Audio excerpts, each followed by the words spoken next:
Good Okay. morning, Don. Good morning, Pete. This is financial and estate literacy. This is week 5. We're going to talk about equity investing and fixed income. And that's the subject for today. And that's where we're going to begin. And Pete, y'all have it. And incidentally, I'm going to watch Q&A. I'm not watching a movie. If you have questions and they pop up, I will take a look at them, as I said, and respond to them as it fits in. And otherwise, we'll make sure that we get it handled somewhere in here. We don't ignore any questions. We sometimes, and if you ask, should I buy a specific stock? The answer is going to be, we can't tell you. Hey, Don, Yes, this is our 5th week. Is that correct? This is our 5th week. We have one more week. One more week after this. Did you want the website up? No, let's, Okay. Kurt, why don't you come online, dear? And I will go away and let you guys chat. And Kurt, thanks for being here, volunteering your time and to talk about fixed income and equity. One of the things is I want to do a brief review of the previous 5 weeks, and it's basically kind of what you have to go through with your client. And that is, we talked about in the first week how important goals and objectives are. We need to understand kind of what your cash flow is like and what your net worth is like. One of the hardest things to figure out is that your risk tolerance. I mean, how much money do you need and how much risk are you willing to take to get there? And then we got to go through some of the issues as to, looking at your estate plan, looking at your insurance. Are you covered? Looking at your tax situation. Once all of that gets resolved and there's an understanding between you and the advisor, then we begin talking about what we're going to be talking about today. And that is the investments. And people put usually the cart before the horse. So Kurt's going to help us talk about fixed income and equity. Let's introduce them first using the Ask First form. You want to pull that up there, Kurt? Sure. Let's see if I share my screen here. Nice building in the back, by the way. Thank you. It's not mine, but let's see, here we go. How's that? We're looking for your Ask First form. There it is. You've got a master's or other advanced degree. Where is that from? University of Virginia, Darden School of Business. And you have your MBA from there. Then you have a Series 65 license, which is more or less a registration, but you don't have any license to sell product. Is that correct? That's correct. Okay. And talk a little bit about Knightbridge Asset Management, the firm that you work for, and talk a little bit how you charge your clients. Yeah, so we are a fee-only registered investment advisor, registered with the Securities and Exchange Commission, the SEC, to regulate us. We charge a percentage of assets under management. So we are a fiduciary with a legal obligation to place our clients' best interests ahead of our own, which sounds like it should be table stakes for the industry, but as you know, Pete, it's not, unfortunately. And yeah, we charge a percentage of assets under management. And do you have a minimum, Kurt? Our minimum has not changed since the 90s. It's 250,000. 250,000. So if somebody brings you 250,000 in investable assets, you would charge approximately 1% per year. Yeah, it's actually a declining fee schedule where it starts at 1.25%, and then every year it declines 5 basis points until you get to 0.75%. So the average over that period is 1%, but then you're at 0.75% for the duration. And we find that more closely aligns the fee with the work. It rewards client loyalty, and also clients' wealth tends to grow over time. And so they're charged a lower fee on their higher account balances in those later years. For clients who start over $1 million, the fee starts at 1.1 and then again declines 5 basis points every year until it gets to 0.75. And that includes meetings, quarterly reports. Is there any additional charges whatsoever? No. Isn't there, who's your custodian? We work with both Fidelity and Schwab. Okay. And so a client has a choice as to who they want to work with. That's right. Do you offer, excuse me, do you offer a free analysis if somebody wants to just check you out and say, hey, this is my present portfolio. What can you do for me? Absolutely. Yeah. We provide a detailed written review. What's nice is I'm one of the 3 partners at Knightsbridge. There's 3 of us here. Both my partners are CFAs, chartered financial analysts. So we can go through all the way down to the individual stock level and do a full write-up on our thoughts on each position in the portfolio. Okay. And that's done at no charge and no obligation.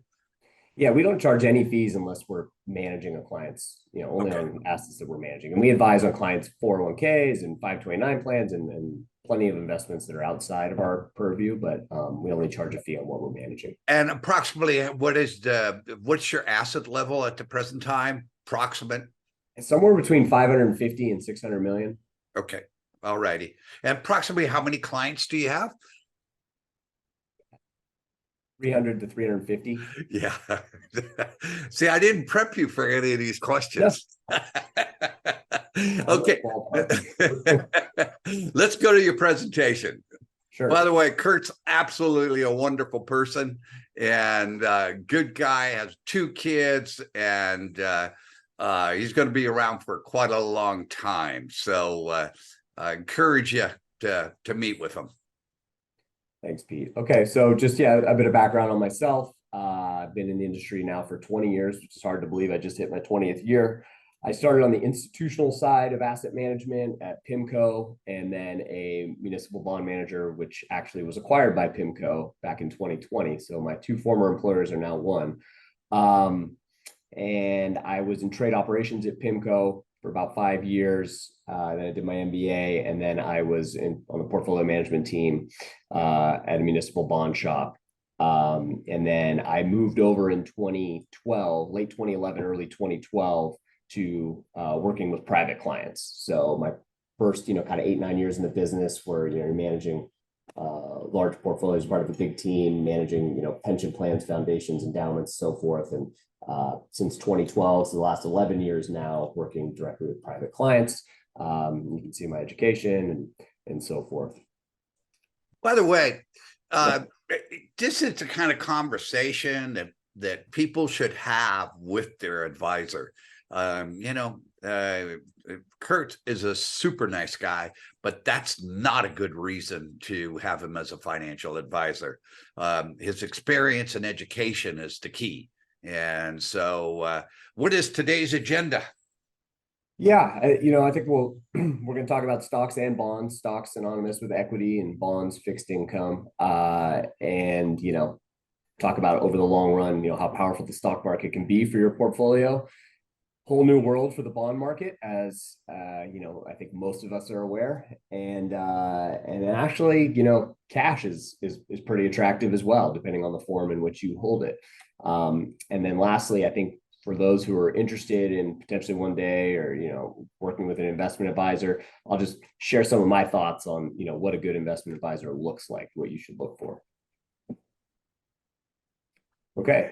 So starting with the stock market, this chart goes back a long time, right? Back to the 1800s.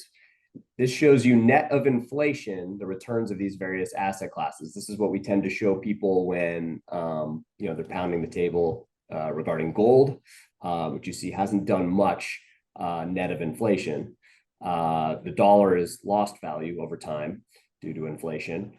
Bonds have generated positive returns, as you see up here, but really it's stocks that have increased one's purchasing power over that period of time, the real engine of wealth creation in one's liquid investment portfolio. If you look at why that is, this is a chart that shows you both the duration and magnitude of bull and bear markets, and really helps us understand and think about why it pays to be a long-term investor and think long-term about the market. The width of these bars represents the duration of various bull and bear markets, bull, of course, in blue, bear in red, and the height is the magnitude. And so, this is that beautiful bull market of the 90s and in the 2010s. We did have a bear market last year, defined as a 20% decline from peak to trough. And when this chart is updated, there will be a new blue sliver here because we did enter a new bull market this year. But you can see here. Yeah. Kurt, what is considered long-term? That's a great question. We define long-term as, 5 years and beyond. Okay. And actually, I think it's one of these next couple slides will show you why. Okay. One thing I'll just touch on here is we're coming up on an election year. Every time we go through this, we have clients, as you can imagine, all over the political spectrum, and when their party is voted out of office, we always have a few clients call and say, should we sell everything, because clearly the country is headed south. And this just shows you that the stock market can thrive under all sorts of mixes of government in DC, across the legislative and executive branches. Tends to historically do best with divided government, because there's more certainty, less happens when you have divided government, which is what we have now. But again, can do well really with any mix. The stock market is volatile, and to really prosper in the stock market, you need to accept that, right? These gray bars going back to 1980, so the last 43 years here, these are the annual returns of the stock market, the S&P 500. The red dots are the peak to trough intra-year decline, right? The most dramatic was COVID, right? Where the market dropped 34% when the lockdowns hit in March and April, but actually finished the year up 16%. So, but the point is, the average intra-year decline is 14% peak to trough. And so, it's 8%. We're going through this right now. The market's down 8% right now from the July 31st peak. Really very normal in standard, so maybe you've seen your portfolio decline a little bit, but this is kind of par for the course. But when you hear about a market decline and you think that the world's going to hell in a handbasket, and so is this when you get calls to the office and say from people and say, I'm concerned, or do you kind of go through, how do you handle the emotional impact on clients' investments? Sure. Well, it's important to, ultimately, we want the client to be comfortable with the level of volatility in their portfolio. So we try at the outset to, settle on an asset allocation that is going to make sense, with their return objectives as well as their risk tolerance. But, it's kind of like, what's that Mike Tyson quote? Everyone has a plan until they get punched in the face. Understanding logically that, these environments are going to happen, these bars, these down years are going to happen is one thing. When it actually happens, it feels very different. And so sometimes you need to go through a bear market with a client to truly understand what their risk tolerance is, because it's maybe not what they thought it was. And so then it's really a conversation about like, okay, let's not panic and sell here at the bottom, but maybe we, after the market recovers a bit, we tweak the portfolio. Really the worst thing you can do is sell at the bottom. I mean, we'll talk about a lot of different things, but people debate on, should you be in mutual funds, ETFs, individual stocks? Should you hire an advisor, do it on your own? All these things. Really the two determinants ultimately of your outcome is what percentage of your portfolio is in the stock market, and do you sell at the bottom? And so is that the definition? What's the definition of asset allocation? That's you think about various asset classes, equities or stocks, fixed income. There's other asset classes like, commodities and real estate. What percentage of your portfolio is allocated to each of those asset classes? And so you saying that the number one reason for the return is how much you have in equities? Over the long run, a portfolio that is more growth oriented will have higher returns. That's historically been the case. Really, and you should expect more volatility. Correct. Okay. Let's go to the next slide. Yeah, and this is why we think 5 years, as a long-term horizon. If you look, this is the percentage of the time over these periods the stock market is down. And so if you look on any given day, 47% chance that the stock market's down. 53% of days are positive, 47 are negative. It's basically a coin flip on any given day. Not much better over a week or a month or even 3 months. But as you can see here, about 70% of all 12, this is not calendar years, this is rolling 12-month periods, are positive. And once you get out into the 3-year and beyond space, you're looking at, 80% chance of positive returns. Almost all 10-year rolling periods are positive, and all 20 rolling year periods are positive. So the longer you're invested for, the greater your chances of success. And then, it's important to understand that returns compound over time, right? These are the average historical annual returns for stocks, bonds, and cash. Stocks in green, bonds in blue, cash in gray. So you see here over a 1-year period, you've got stocks at 7, bonds at 5, and cash at 2. Look at this stock at 7, right? So you go 5 years now, we say, okay, if I earn 7% in 1 year, if I'm invested for 5 years and I earn that on average, then I should earn 35%, right? Because 7 times 5 is 35. That's not the case. It's actually better than that. It's 42.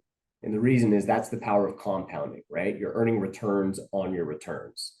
And look how dramatic it is when you go out 20 years, right? You say to yourself, well, 7% times 20, what's that? That's 140. So I should make 140%? No, you actually make over 300% if you're compounding at 7% for 20 years. So that's the power of compounding. Your returns basically go parabolic. I guess if you're looking, it might be that way. But it's important not to, be overly speculative in the market.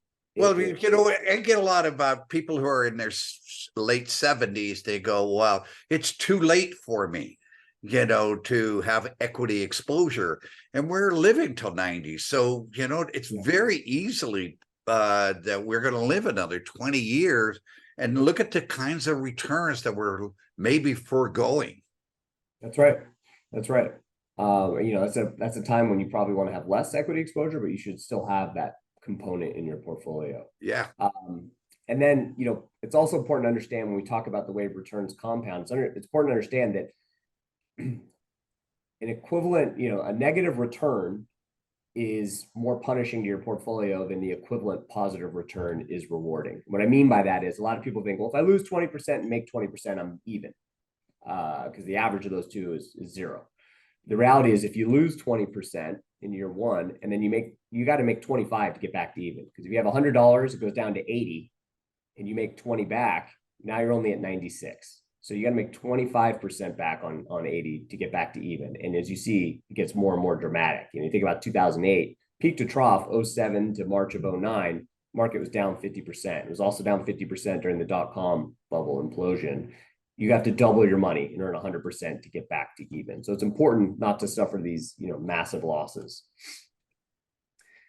But through time, again, this is particularly pertinent now as we have some troubling geopolitical events unfolding. But you can see, regardless of pandemics, wars, depressions, over time, stock market rises. And these gray bars are all recessions, which you see were much more common earlier on in this nation's history. But with the establishment of the Federal Reserve and monetary policy, been able to, smooth that out a bit.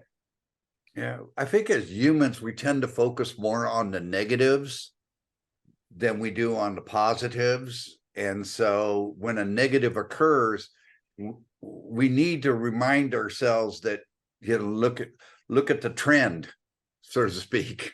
Absolutely. And the reason the market tends to go higher over long periods of time is corporate earnings tend to grow over time, right? So this is the long-term trend in corporate earnings. And yeah, you have these declines like 2008 and the pandemic, but over time, it's a clear trend upward. And, we don't think that there's anything that's going on right now that's going to stop that. Now, this is interesting. These are components of return.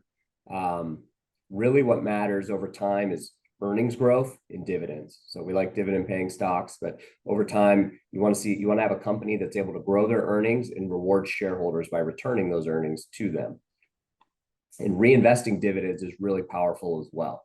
So this shows you the power, a portfolio where someone's taking the dividends versus someone who is reinvesting those dividends, and you see that growth. Okay, what's going on today? So last year, these are average monthly returns in different inflationary environments. Last year, we were in this yellow environment, right? Inflation peaked at just under 10% last summer of 22. And it was a tough period for the stock market. We're back in this green environment. Perhaps not surprising, we've had a positive year for the market, although it's been concentrated in a few names. But this is clearly a much better environment for stocks. Sentiment is something that we look at as what we call a contra indicator, meaning when it's down, that tends to be a better opportunity to buy stocks. You see the average, this measures sentiment. This is that Michigan survey and comes out monthly. And what you see is one, I would note how dour sentiment was last summer. I think people were looking at it saying, Go a little slower, Kurt. You're losing me. So the dots on the top side showing that that's a positive sentiment. These are, the higher this gray line is, the more positive sentiment is. You see the average is the blue line. So this is when everyone's euphoric, these peaks, right? January of 2000, right? Just before the dot-com bubble. And then this is when everyone is most depressed, right? You've got 2008, 2011, when we technically the government, that was the first government shutdown in a while that people really were focused on. And we had the European debt crisis going on, which seemed like it was going to spill over to our economy. Of course, and then we had last summer and we had, lockdowns for COVID here. And you see these numbers below these dates are if you bought at that point in time, what's the forward 12-month return for the stock market? And what you see is the returns are much higher down here than they are from the peaks. So the average is that buy low and sell high? Is that the buy when market sentiment is low and perhaps sell when market sentiment's high. This is actually overstated. So you see from the troughs, and first off, you only know the trough in hindsight, right? But from the troughs, the average 12-month return going forward is 24%. From the peaks, it actually doesn't look as bad as it used to. It's now positive. This used to be a negative number. What happened was we had a sentiment peak just before COVID right here in February of 2020. And if you measure 12 months out, the market dropped 34% right after this, but it recovered so quickly that the forward 12-month return is actually very positive. And so that's lifted this average up. The point here is sentiment's still low. It's not as low as it was last summer, but it's still low. And so that's a positive sign for the market going forward. So the 60, go back for a second. So what does that 68.1 mean? That's the reading. So the average is 85. Okay. Average. Okay. Right now we're at 68. Okay. This is, one of my favorite charts to describe the market and how it works. And, we're always asked, what's the market going to do over the next 12 months? And we give an answer because we're paid to and, have a view on the market. But the reality is we really don't know. And no one does.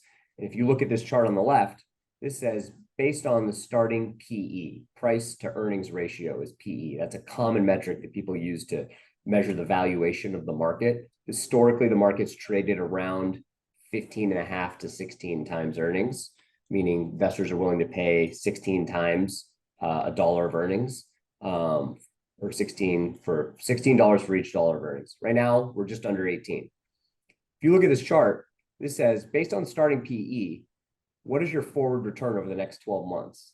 And what you see here is it really can be anywhere. These dots are all over the place. There's not much of a correlation at all between how cheap or expensive the market is when you buy in and what your return is over the next year. But if you look at the right-hand side, this is the exact same chart. It's that instead of forward 1-year returns, it's forward 5-year returns. And what you see is eventually what you pay eventually does matter, right? And the cheaper the market is when you buy in over the next 5 years, the better your returns.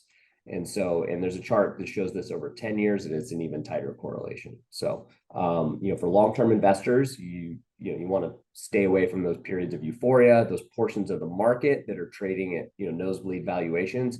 We prefer to, buy companies that are trading at reasonable valuations. And this is why. So at Nightbridge, are you what's called an active manager, or are you considered a passive manager? Really both. And explain what that means. Yeah, passive is where you are. Well, let's start with active. Active is where you're saying, we're going to attempt to build a portfolio of individual stocks that, or it could be bonds, that we think would outperform the market, right? We're going to do research on these companies and choose what we think are the best names. And then our aim is for that portfolio to do better than the market. Passive is where you say, we're just going to replicate the index, say the S&P 500, very common index. We're going to replicate that index. Typically, it happens in a fund form, so a mutual fund or an exchange-traded fund, ETF. And we're going to charge a very low fee because there's really no portfolio manager here. It's just a piece of technology that's replicating an index. So we're going to charge a very low fee. And because that fee is so low, over the long run, this should perform well. And we're just going to accept average market returns every year. And if you do that every year over the long run, you end up with above average results. And so I'll show you a chart later that shows the percentage of active managers that underperform. But we do both, Pete. So we tend to, if we don't see a compelling reason that active management could outperform in an area of the market, our default is passive. And then we will complement that with some active management. But the difference, or one key thing to note, is all the active management here is affected in-house. So we don't put clients in expensive, actively managed mutual funds. If there's ever a fund in a client's portfolio on the equity side, it's always going to be a low-cost passive ETF. And then any sort of active management would be individual stocks that we pick so that the client is not paying an extra layer of fees. What you don't want is a portfolio, you're paying an advisor a fee, and then they're putting you into a portfolio of a bunch of expensive, actively managed mutual funds, which tend to underperform. And there's an additional layer of fee there. Yeah, because you can't control what the market does, but you certainly can control what fees you're paying. Yeah, fees and taxes, the two things you can control. Yeah. Okay. So right now, the market, it's important to diversify. If you look, the concentration in the top 10 stocks right now is really high. So top 10 stocks in the market, let's start up here. Right now, think Apple, Microsoft, Google, Tesla, Facebook, Nvidia. These companies represent almost a third of the S&P 500 right now. And they have for a good while here. It was actually a little more justified back here when the earnings were a third. They generated a third of the S&P 500's earnings. They no longer do, right? They're about 20% of the S&P 500's earnings, but they're over 30% of the index. So it's very top heavy right now. And if you look at the average, how expensive or cheap is the market, depends on what you're looking at. Those top 10 stocks, historically, the top 10 stocks in the market have traded at 20 times earnings. Right now, they're about 26. And the rest of the market is trading within fair range, right? It's, I told you the broad market's almost 18 times earnings, but outside those top 10 names, you're right near that historical average. Small cap stocks, which are small company stocks, historically, over time, they used to be more expensive than large cap stocks. That is completely flipped. Small cap stocks, are really cheap right now relative to large cap stocks. You see, this measures the discount really of small caps, what they're trading at relative to large caps. So large caps measured by MSCI. Small cap, in this case, is S&P 600. And what you see is, they used to trade at a premium here as well as here. And right now they trade at a large discount, the largest discount we've had since that, manic .com run up in the late 90s. So that's an argument for buying small cap, which has been really stagnant.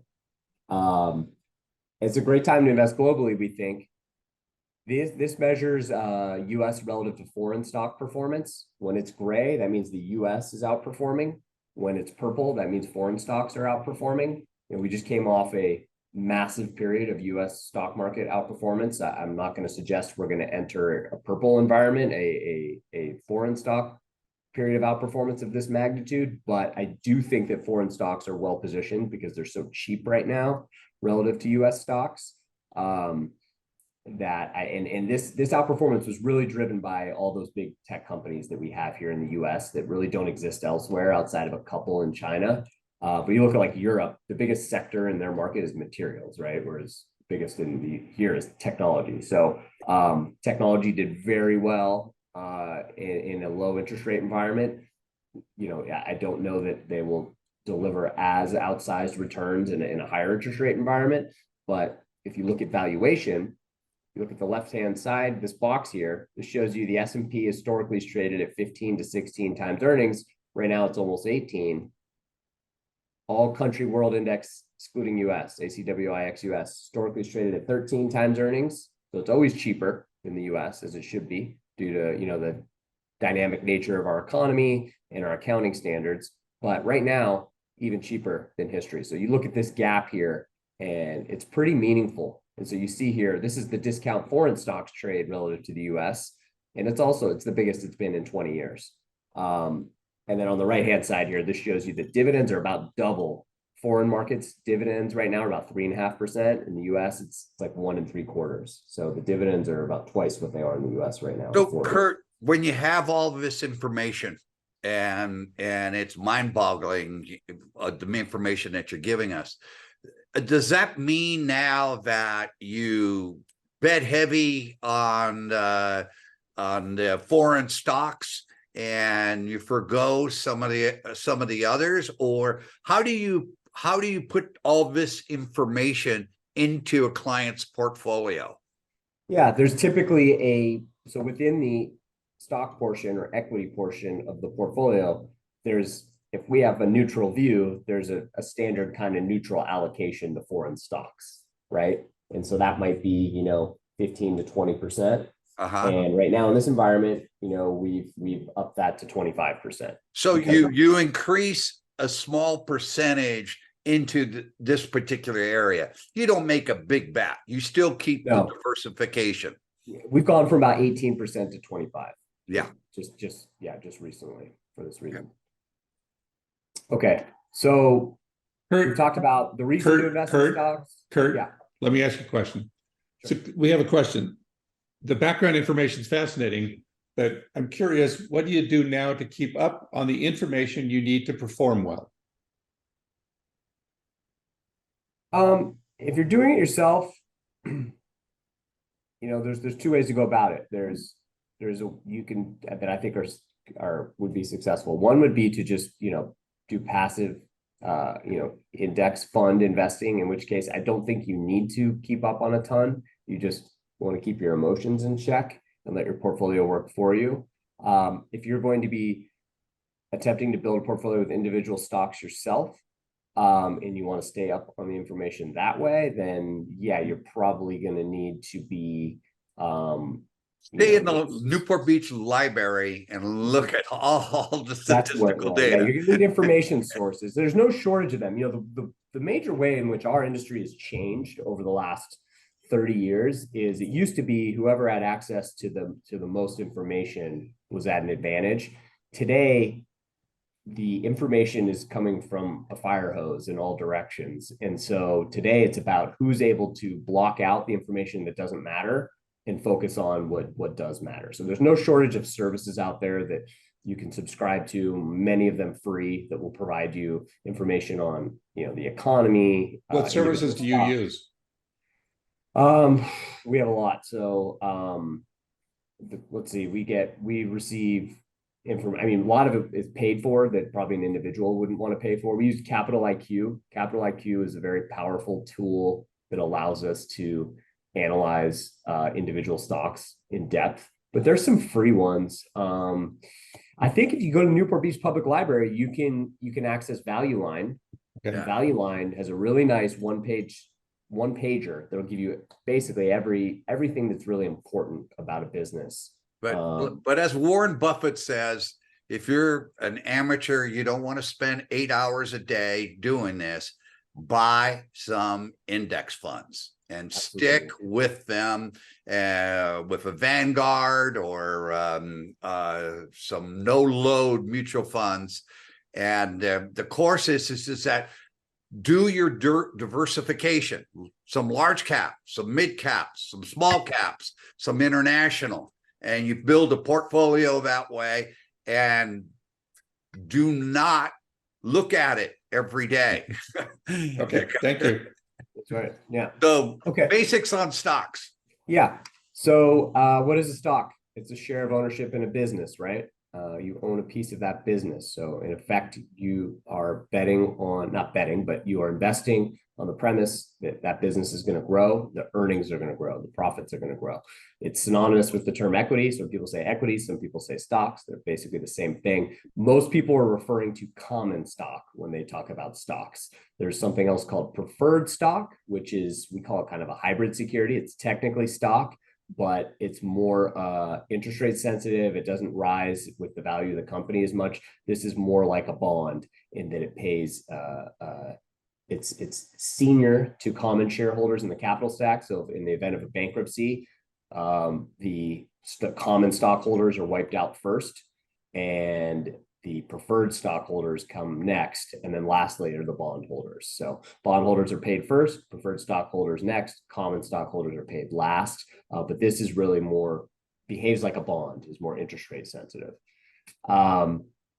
Different ways to invest in the stock market. We just talked about this. You can buy individual stocks, you can buy mutual funds, you can buy exchange traded funds, which are similar to mutual funds, except you can trade them daily, just like individual stocks. You can trade them intraday. Mutual funds only price once daily. You can go through, a brokerage firm, or you can use an investment advisor. Talking about the basics here, there's the Morningstar style box. So Pete just talked about this. These are large company stocks, right? Think Apple, Microsoft, Facebook. I call this the diversification square. Yeah, this is diversification, exactly. So different size companies, right? And there's mid-cap stocks, medium-sized businesses, and then smaller companies. And then within that, there's value and there's growth. Now, value and growth is kind of, everyone has a bit of a different definition, the eye of the beholder, and then blend is a blend of the two. But think of growth as, these are companies whose earnings are growing. These stocks are typically more expensive. You typically have to pay more for growth. Sometimes these companies are not profitable. It's just their revenue is really growing. This is really about revenue growth. So these could be anything from, a startup to a venture capital backed business, or it could just be, a company that's doing very well and growing its earnings at a significant clip. Value, these tend to trade cheaper. These tend to be more mature businesses. Earnings are not growing, revenue's not growing as much. Still want to see some growth, of course, but they tend to trade at more reasonable valuations, and therefore the earnings yield tends to be higher, which means that there's greater earnings relative to what you're paying for the stock. Earnings yield is just the inverse of the PE ratio, and so if you have a stock trading at 10 times earnings, that's a 10% earnings yield. If it's trading at 20 times earnings, which many growth stocks trade beyond, more expensive than that, then you only have a 5% earnings yield. So just a different, these tend to be more steady. They don't rise in a bull market as much as growth stocks, but they also typically don't decline as much in a bear market. So it's good to have a balance of both. You want to have, value for ballast, and you want to have growth for some of that upside. Yeah, so your small stocks are going to be more volatile, so you want to have a smaller percentage of that. The key is diversification. If you're going to do it yourself, you want to make sure you're diversified, because no one knows what's going to happen in the future. Pete, what's my stop time, just so I know how to pace this? We are doing great. It is we have 45 minutes left to go. Okay, so and one way to invest is based on fundamentals. This is the way we invest. You want to try and buy businesses for a price that you believe is less than the business is worth, less than the company is worth. So that's called buying below intrinsic value. Trying to buy companies who you think can grow their revenue, grow their earnings, and their cash flows. The revenue is the top line. That's their sales, really. Earnings is after they pay all their people and their equipment and all the costs associated with the business, what's dropping down to the bottom line. And then, you take a look at valuation, right? What is the price that you have to pay relative to the earnings of the business? What's the price relative to book value, relative to sales, relative to cash flow? These are all valuation metrics that you look at. It's not just about the quality of the business, it's about what you pay for that business. I mean, one example I'd call out right now is like NVIDIA. It's a fantastically growing business. They're caught up in they make chips, they're caught up in the AI wave. It trades at a crazy valuation. It's come back down to earth a little bit over the last couple of weeks, but that's just an example of a business that I think a lot of people are familiar with probably. That's a phenomenal business that trades at a very expensive valuation. So it's not just what is the quality of the business, it's what are you paying for it. Yeah. So approximately how many companies do you follow, Kurt, at a time? I would Or say, how many individual stocks are usually in a client's portfolio? Maybe that's that's an probably a easier better way. question. It's probably a better question. So we have a different set of stocks that would be in a retirement account versus a taxable account. In a taxable account, we're trying to buy names that we feel have, really quality companies that we can own for many years without having to sell, so we can reduce the tax drag and compound returns and not worry about capital gains. So in a taxable account, we'll typically have 20, 25 names probably. In a retirement account, we can be more opportunistic. We don't have to worry about taxation. We tend to have a couple more, like 25 to 30 names, but those are different names. So across the two, at any point in time, across the firm, we probably own. Now, here's another thing to point out. In those retirement accounts, everyone owns the same names because we can rebalance and there's no tax consequences, right? We can sell out of positions when they appreciate. Mm-hmm. We have some names in everyone's taxable account looks different. The names they hold are different. And it's really a function of when they joined us, because we have clients, we bought Bank of America at $4 a share in 2009. We have clients that have monstrous gains in that name, and we'll probably never sell it, and their next generation will inherit it. And the reason is the tax consequences. So yeah, whereas if a new client comes in right now, we're more likely to buy Wells Fargo for a big bank. We like that a little better right now, but for those clients, we don't like it so much better that we're going to sell out of B of A, trigger the tax consequence by Wells Fargo. Another example is Apple. Bought Apple in 2010. We have clients in taxable accounts that have huge gains in that name, and we'll probably never sell it. It trades expensively enough right now that we're not buying Apple right now. But so everyone's taxable account looks a little different. So we actually own a lot of stocks on the taxable side. In the retirement side, it's kind of a tight, 25 names or so. Yeah.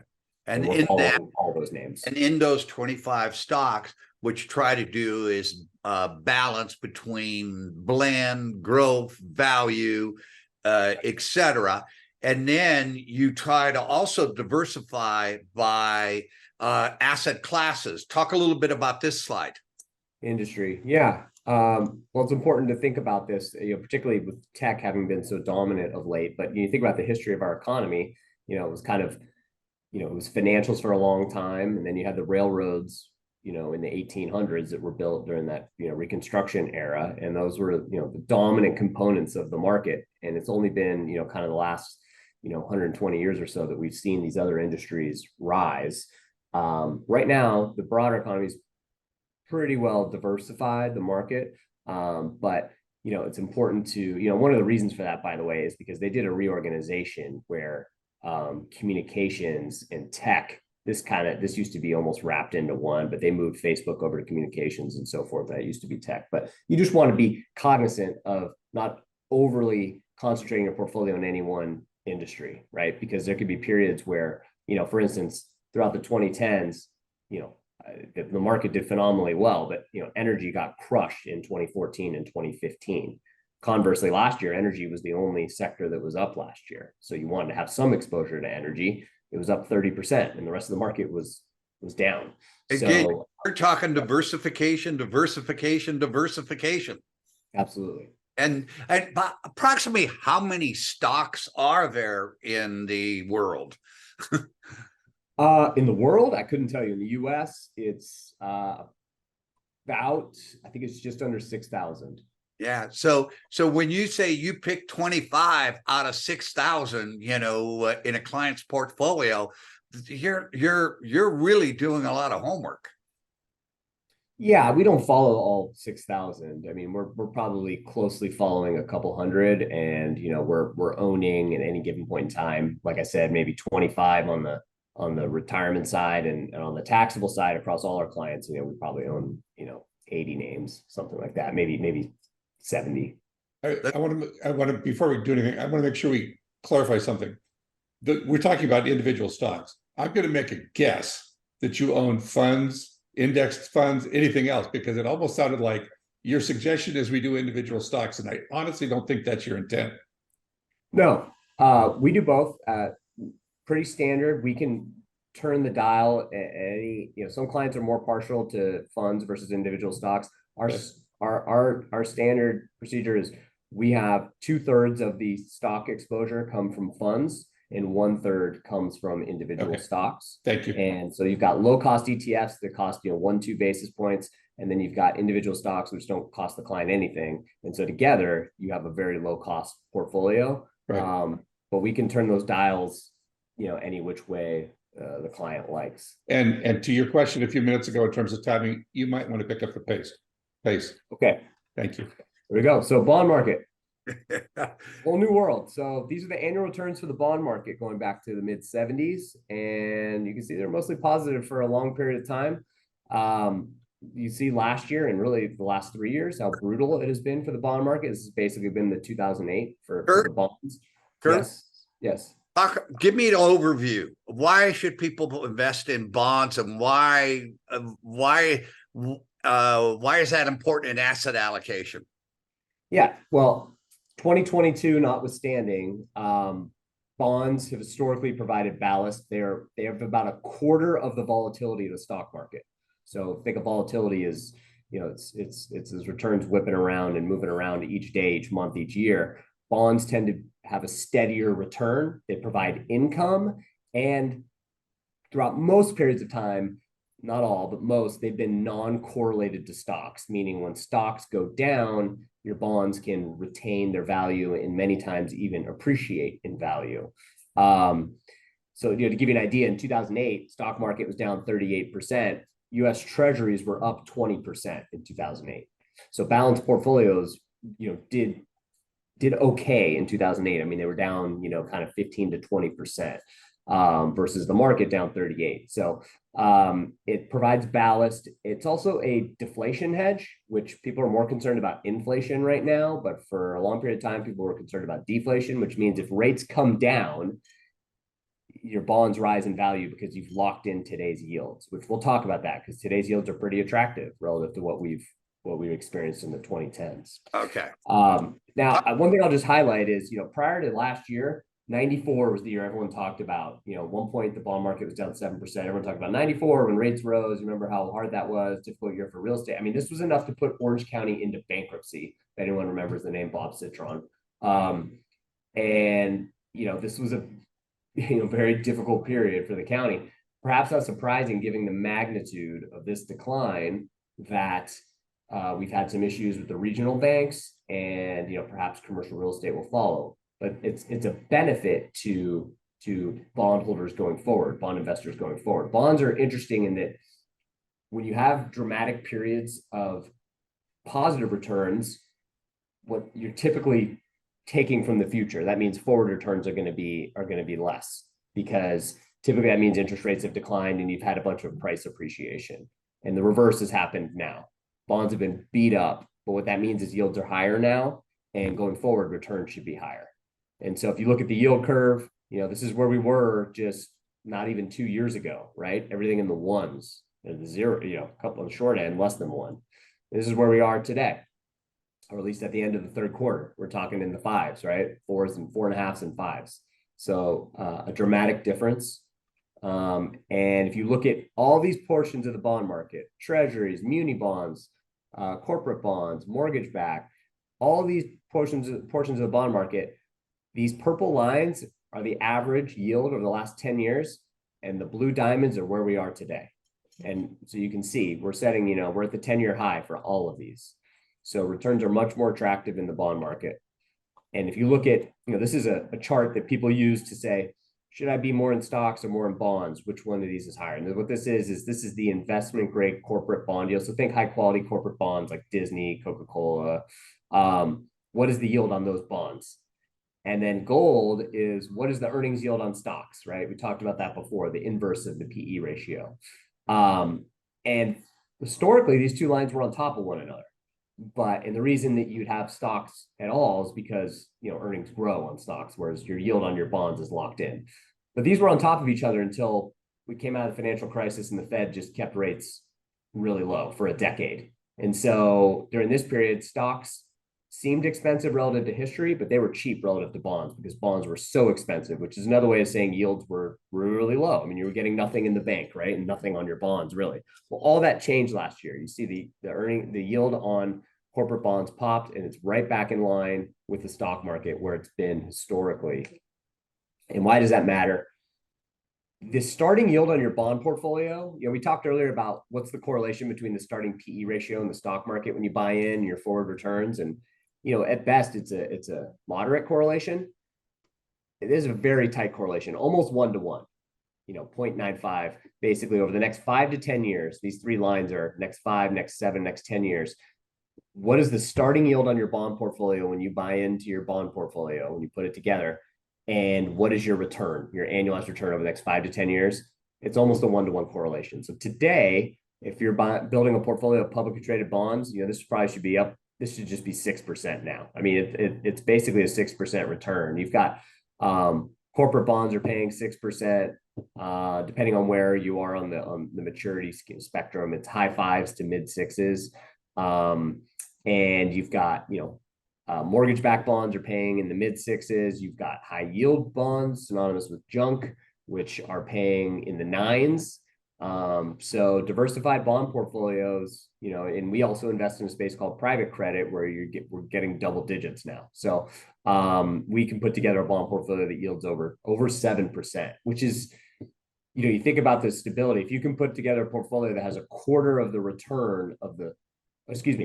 volatility of the stock market, but is generating, 2/3 of the return of the stock market, that's pretty appealing to a lot of people. They're saying if I can get 6.5, 6 to 7% in a bond portfolio, I don't need to try and get 9 or 10 in stocks and ride that wave. It's a much more tranquil ride in the bond world. And the reality is you should have both, but bonds are much more compelling.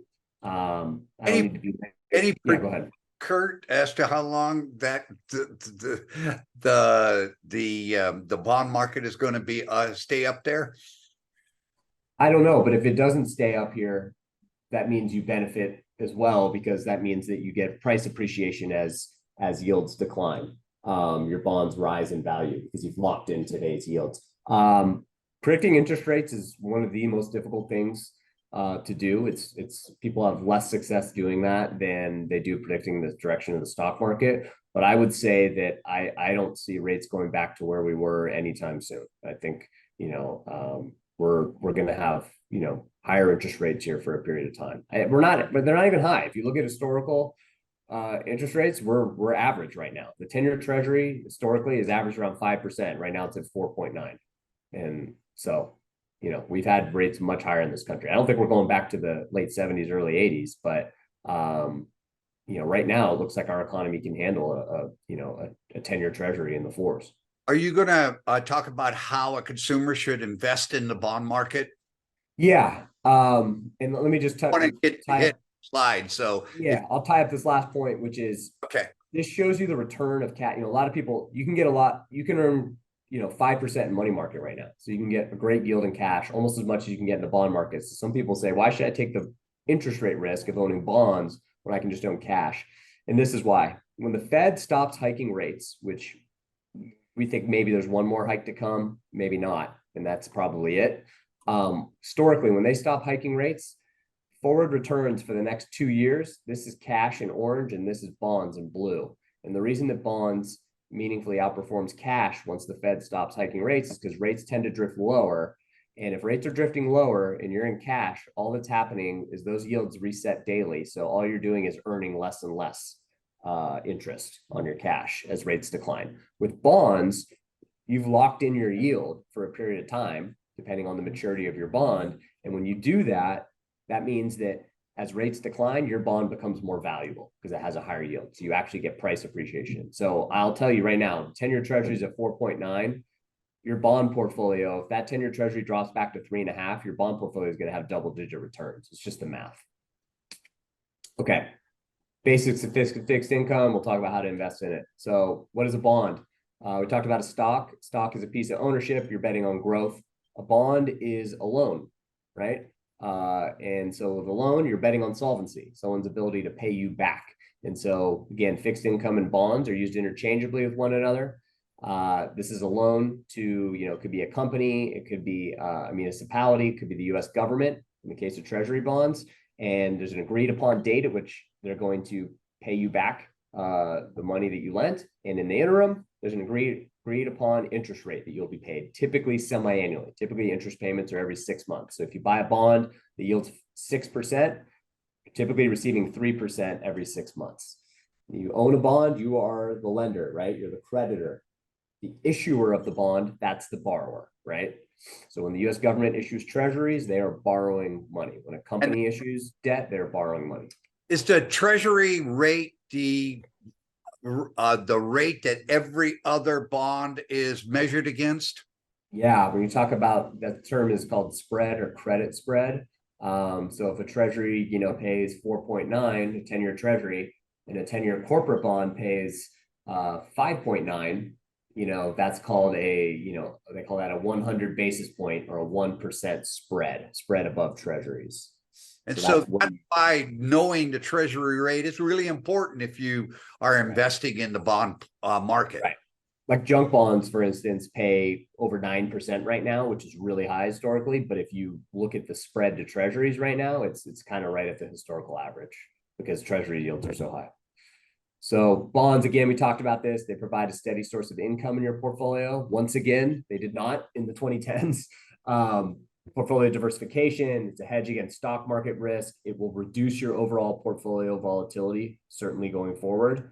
We talked about it's a hedge against deflation. It's also a source of liquidity. If you're taking distributions from your portfolio, you don't want to be taking distributions from the stock side of your portfolio and selling stocks during 2022 or 2008 or 2020 during COVID, right? So I'll tell you what we do is if the market's rising, the stock market's rising, and we have a balanced portfolio, say somebody's in 60% stocks and 40% bonds, and they're taking monthly income from their portfolio, we will pull that equally from stocks and bonds. But when we enter a bear market or a down market, we shift and we just pull income from the bond portion of the portfolio to allow the stocks to heal.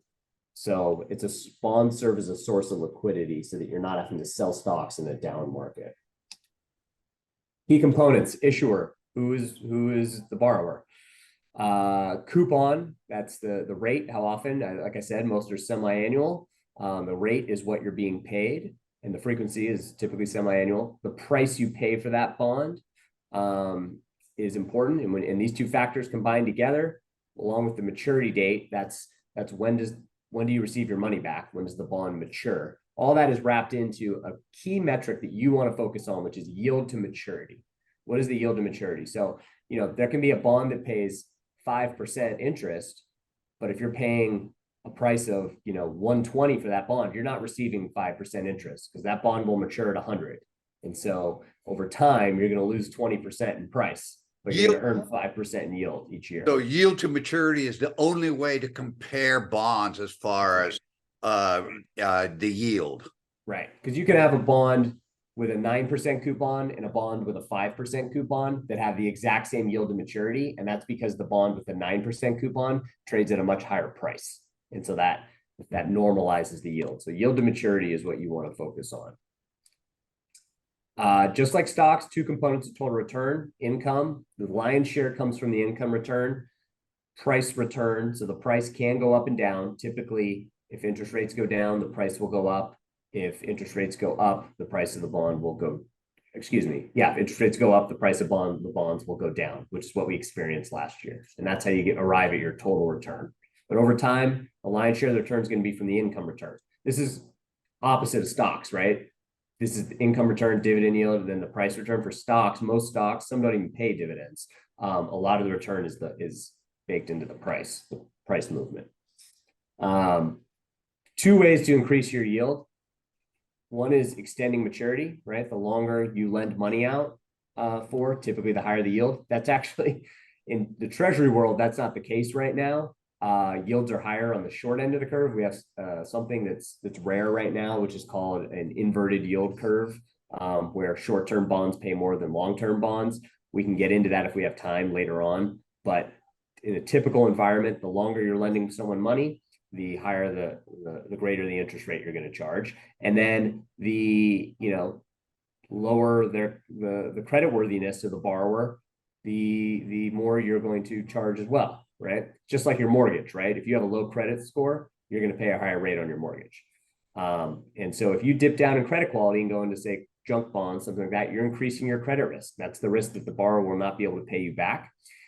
And as you extend maturity and lend money out for longer, you're increasing your interest rate risk. And that's because when interest rates rise, bonds with longer dated maturities are punished more than short dated bonds. And that's because, if interest rates rise significantly like they have over the last year and a half, if you own a bond that matures in 1 year, that's not such a big deal. A year from now, you get your money back and now you can reinvest in this new higher interest rate environment. But if you own a bond that doesn't mature for 30 years, you're pretty much stuck at that low yield for the next 30 years. So the price of that bond is going to get hit hard. And that's actually the very issue that's taken place with the regional banks in the spring that we saw. Is they lent a bunch of money out long-term when rates were really low, and then rates spiked. So that's the definition of interest rate risk. Yeah. So how to optimize your bond portfolio. So first and foremost, cash right now. I mean, cash is risk-free. Money market funds, the ones we hold, yield over 5%. We move cash from the highest yielding money market fund or to the highest yielding money market fund every month. The reason is these yields change daily. So if you just put it in one money market fund and you don't pay attention to it, that yield will drift lower, tends to happen. And so each month we'll move it to the highest yielding money market fund. There's a key difference between having money in a brokerage account or cash in a brokerage account versus a bank. You put your money in a bank, they turn around, they lend it out. You have FDIC insurance up to $250,000, but beyond that, you've got some risk.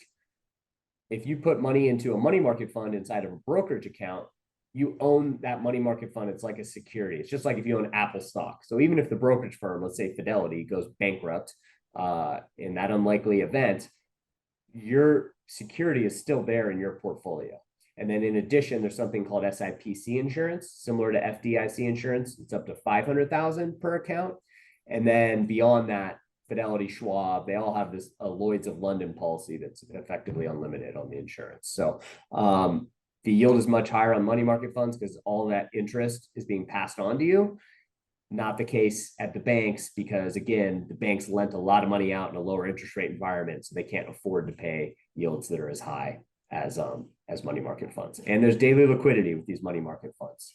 So that's you mentioned that there's approximately 6,000 stocks in the US. What are we talking about as far as the bond market is concerned? Well, the bond market is much larger because you have issuers, borrowers, but then you have issues, right? That borrow at different times. And each one of those is a different security with a different unique CUSIP. But the bond market, the size of the bond market is a multiple of the stock market. And so is it as transparent as the stock market? No, it's fun. Yeah, it's a lot to manage your own bond portfolio. It's a lot more work for typically lower return. It's not, we can all see the price of Apple stock on our phone. We can pull it up. What they call the bid ask spread is really tight because everyone has pretty much perfect information with publicly traded stocks trading on an exchange.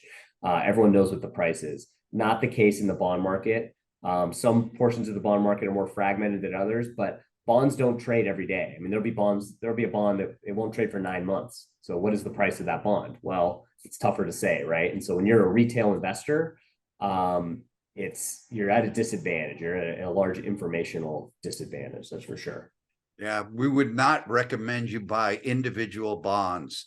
And I would say even go so far as I would never buy a bond from a broker. I go to a fee-only fiduciary advisor because how do you know what that broker has paid for that bond? Do you? Can you figure that out? You can. We certainly can for municipal bonds. There's a website called EMMA, EMMA.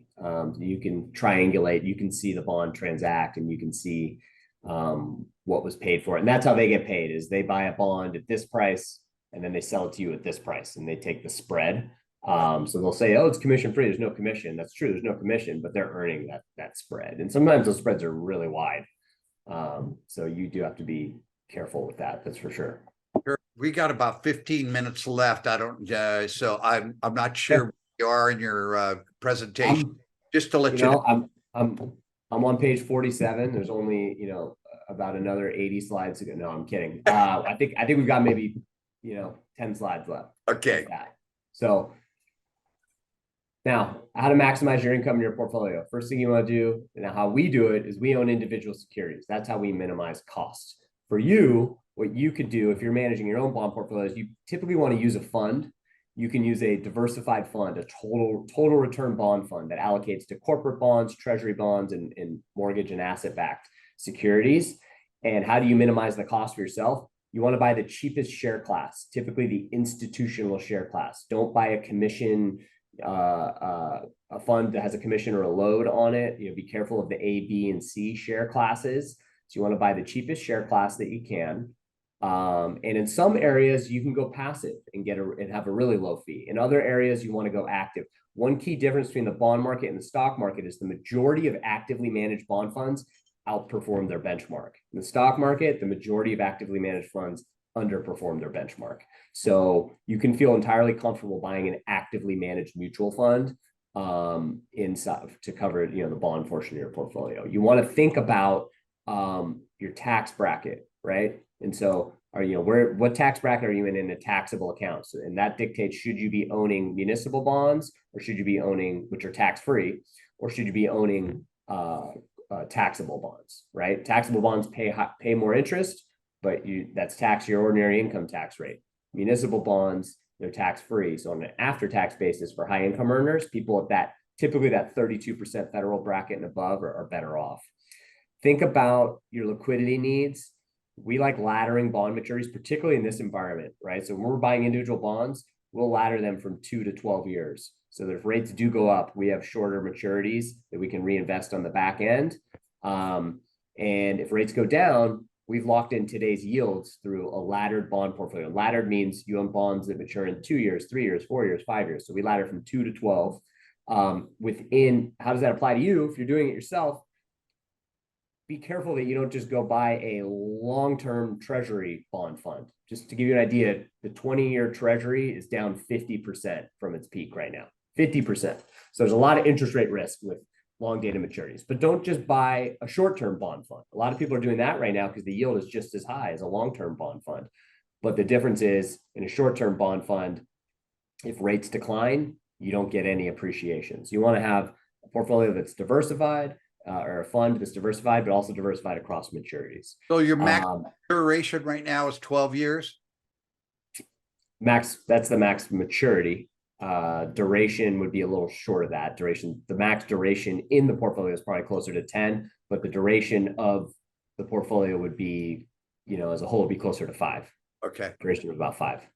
And then, we utilize the full opportunity set. I mean, again, this is something that we do where, there are opportunities to generate income through, real estate lending.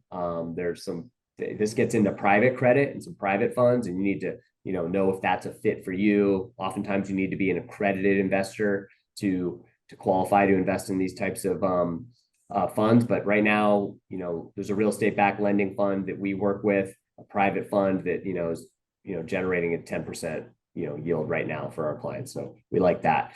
And then obviously matching maturities to your liquidity needs. You don't want to have a bunch of long dated bonds or long-term bond funds if you need to be withdrawing cash near term. And again, tax bracket, think about your tax bracket. Municipals tend to make sense once you get to this 32% federal bucket. And then of course you have to tack on California as well. Capital gains, make sure that, if you work with an advisor, make sure they know your tax bracket. So we have coded in our system all our clients' tax brackets, and we update it annually when we meet with them. That will let them know where you are from a capital gains perspective. Most people are at this 15% rate. If you're between 80 and 500,000 in income, that's where you are. There's also 3.8% that gets tacked on for Affordable Care Act. But If you're Make sure your advisor knows your tax bracket so they know Yeah. how to build your portfolio. if your advisor has not asked you about your tax bracket, you're missing a lot. That's right. So just to give you an idea of what's available now for high income earners, taxable equivalent yield in munis is about 8%. The bonds aren't paying 8, they're paying in the 4s. But if you're in a 50% tax bracket and you're getting 4% tax free, that's a taxable equivalent of 8%, which means you'd have to go buy a taxable bond that paid 8% to keep 4. So that's really attractive. High quality corporate bonds, again, pay close to 6. This is like for AA, single A. We like single A corporate bonds, still pretty high quality. And those are paying 6.5 right now. Mortgage-backed and asset-backed funds, these invest in a mix of mortgage-backed securities, which got a lot of attention in 2008, are pretty high quality right now because everyone has so much home equity and a lot of people refinanced. And right now these funds are paying in the mid 6s, right? And you say, well, how can someone who refinanced and is paying 3% on their mortgage, how can that yield you 6.5%? It's because the bonds are trading much cheaper now, less than 100, less than par. And so you get a higher yield. That's that yield to maturity. So in the mid 6s, and these tend to be very high quality. Preferred stocks, we talked about those earlier. Those are in the 6 to 7% range. What we like, the preferred stocks we buy, taxable accounts, the income is taxed at your long-term capital gains tax rate, which are these rates, rather than your ordinary income tax rate. So that's why we call this preferred stock income is tax advantage. So net of taxes, these are attractive in taxable accounts. This is a high yield strategy we have that's yielding 8 right now. There's something called interval funds where you can invest in private credit. These are similar to mutual funds in every way, except the liquidity is only 1 day each quarter. It's quarterly liquidity. So it allows portfolio manager to invest in private credit, less liquid areas of the market. Right now, those are yielding about 10%. You want to be careful and understand what you're investing in because these are private loans. So you want to make sure you're capturing an illiquidity premium, but not dipping down significantly in credit quality so that you're being compensated for giving up liquidity, not for dipping down in credit quality. So again, private credit can get you more like 10%. So lastly, I said I'd touch on what does a good investment advisor look like? Well, I'll start with what we look like. So one is designing your taxable account portfolio around your tax bracket. So not just, obviously, should you be in municipal bonds or taxable bonds, but also on the stock side, holding, either low cost, tax efficient ETFs and we do both. If they're going to buy individual stocks, buying stocks that they can hold for long periods of time. So we buy different companies in taxable accounts because we want to be confident we have a nice 3 to 5 year runway to hold this company, never have to realize a short-term capital gain and defer those long-term capital gains as long as possible. Methodically harvesting losses, that was big last year. A lot of losses to harvest last year that can pass on to clients for their tax return. We're still harvesting losses this year. Portfolios are up nicely this year, but we're still passing losses on to clients for their tax return. And the way that works is there's certain thresholds where if a security's down, you can sell it, capture that loss for your tax return, buy something very similar and hold it for at least 30 days. And then you can swap back into that original investment. And so your portfolio exposure has not changed, but you've captured the loss for your tax return. This is how it works. So if you harvest 25,000 in losses, you can use a portion. This is an example of someone who harvested a $25,000 loss. They use 20,000 of it to offset a capital gain elsewhere. Could be another stock they sold, could be a piece of real estate. Every year you can apply $3,000 worth of your losses to reduce your ordinary income. And then anything you don't use carries forward. So in this case, 20,000 is offsetting, 3,000 nets against ordinary income, and then the remaining 2,000 is carried forward to the following year. So that can be powerful for your tax return. And again, we talk about buying companies that we feel confident we can hold for longer periods of time. This is an example of portfolio that appreciates at 6% a year. And the green line is somebody who's selling their stocks out every 2 years. So they have 50% portfolio turnover versus somebody who's able to buy and hold, right? And you see it does when you're constantly realizing taxation and paying those taxes, it's a drag on your portfolio. And then again, this is why we emphasize passive ETFs, could be mutual funds, but for us, it's typically exchange traded funds. I mentioned this earlier. This is the percentage of actively managed, typically mutual fund managers that have underperformed their benchmark. Blue is trailing 3 years, green is trailing 5, maroon is trailing 10. Whether it's large company stocks, small caps, or foreign stocks, the trend is clear. The majority of active managers underperform their benchmark. So in the U.S. large blend, that the benchmark would be the S&P 500? Correct. And then for U.S. small blend, what is the benchmark there? It's oftentimes the S&P 600, or it could be the Russell 2000. Russell 2000. And the foreign large blend, what would be the benchmark there? There's a few. There's EFA, EAFE. There's also the ACWI XUS. Okay. Yeah. And in your quarterly reports, do you compare your return to the S&P 500? We do on some reports if someone's pure stocks. Typically not. Typically we're in our annual client reviews. We're walking through returns with clients and showing them relative to stocks and bonds and the appropriate mix. Like, we're not going to compare. So if somebody's 70% stocks, 30% bonds, we want to compare that to 70% stock benchmark, 30% bond. Oranges to apples, oranges to oranges. But you do that comparison, which I find very rare amongst financial advisors. So my compliment to you for doing that. And we need to scoot along because we're running out of time. Yeah. Okay. So again, this is the cost of moving investments around, right? 2002 to 2021. Stock market did 9.5% annually. Bond market did 4%. So you'd think most people's returns should be somewhere between 9 and 4 annually. You look at a balanced portfolio, did kind of 6 to 7 in here, whether it's 60-40, or 40-60. The average investor did less than 4%. And that's because people tend to buy high and sell low. So just be cognizant of that. So lastly, who are we? Again, we talked about this. We're Knightsbridge Wealth Management, been around since the 90s, 100% employee owned. We're a fee-only fiduciary. Our clients' fees, as we mentioned, decline annually. And our clients work directly with the owners who make the investment decisions, the principals of the firm. We know all of our clients. We're not, a part of a larger organization. We build all our own portfolios, and our clients are invested in the same securities that we are invested in. These are the things we think about, and I think you should think about as well. The top two: controlling what you can, minimizing costs, placing great emphasis on tax efficiency, right? Controlling taxes and fees. You can't make the market go up or down, but you can control these two. And then thinking about, for us, in-house versus external. Are we going to use an ETF? That would be external. Are we going to buy security in-house? Does it make sense for a particular client to access private markets to capture typically illiquidity premium? And then lastly, only going for active management when we think there's a real opportunity to outperform, otherwise defaulting to passive. And then you asked about our fee schedule, Pete. As I said, it declines 5 basis points every year, and clients with $1 million start right here. Clients below start at 1.25 and declines 5 basis points a year.